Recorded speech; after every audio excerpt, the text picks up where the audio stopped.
Hey everybody, welcome back. Okay, so as you can see, I've moved already into my new house.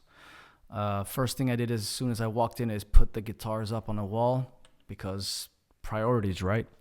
Anyways, so today we're gonna be talking about fierce licks.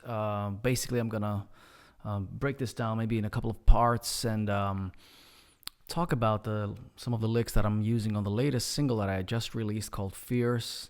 And Leon here, who was the star of the video, he's gonna be here with me making sure that I do a good job at it. All right, so without further ado, let's go. Okay, so this lick is basically this one is a pretty hard lick for me to play, and I wanted to basically explain a little bit how I go about playing something that's hard for me and how I approach it, okay? So I'm talking about this lick that it's part of the solo. It's actually on A minor.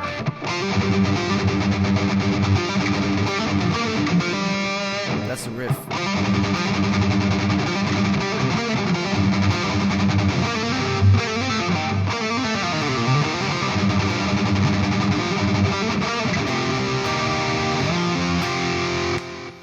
Even the rhythm part is hard for me to play. I have to practice it. But anyways, yeah. So what I'm doing here when it's changing from A to D minor 7 and then it goes to G sus 2. So it's something like that. Okay, so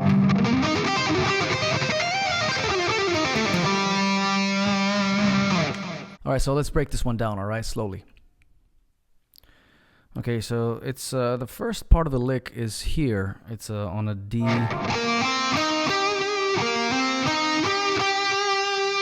kind of like a pentatonic, wider shape.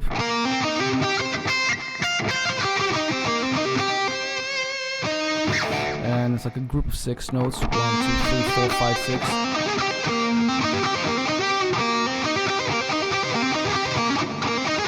So here's the thing, whenever I have a problem learning a lick, I break it down first, right? So I isolate the parts. So I'll start by this one and make sure that I'm really comfortable with it before moving on to the next part. So it's all hammer-ons here at this point.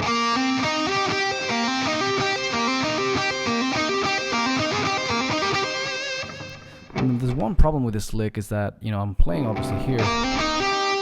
It's 10th and 14th fret on the G string, but then when we go to the B string, it's 10, 15. So I'm using pinky and I have to do a little move there on my pinky. For me, that's a hard part. And then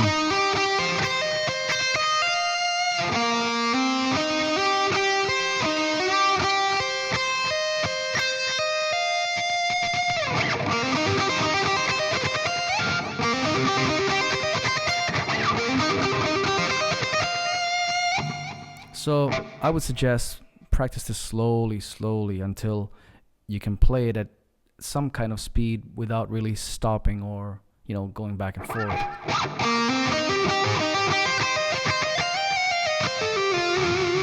Right? When I'm moving to the G sus 2, I'm playing this kind of G dominant arpeggio, which is kind of cool, but there's it's a different fingering from what I'm used to. It starts with the chromatic thing here on the A.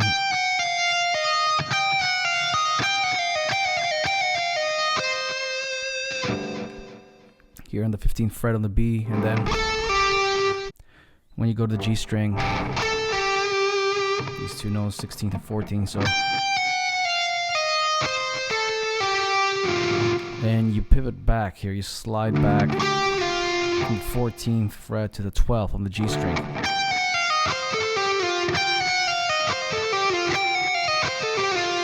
So my picking is 1 downstroke and then 2 upstrokes.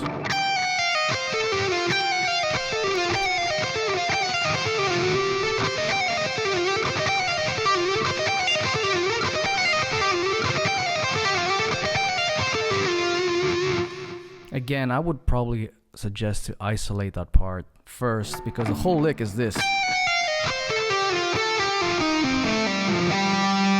I personally wouldn't be able to play this at once unless the way that I would approach this as a, on a practicing level, it would be to break it down, in the middle. So first part, and the second part. The second part is here, basically, as an octave down from where we start, but without the chromatic, right?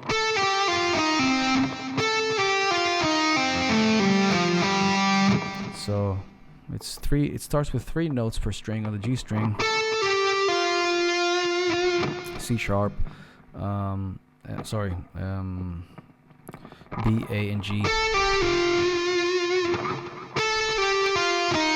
So B, A, and G, and then 15th to 12th fret on the D string, 14th, 12th. So then it's 2 notes per string, right? And then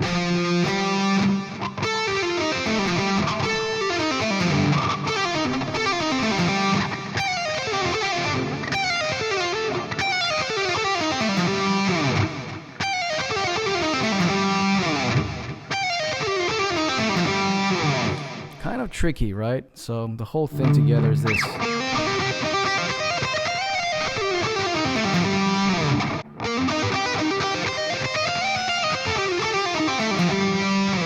we go.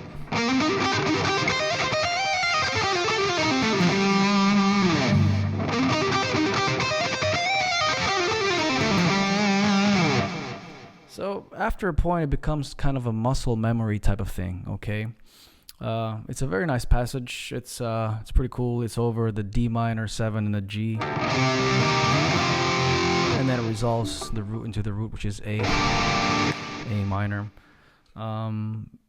So there you have it. Enjoy. I hope this inspires you to come up with more stuff.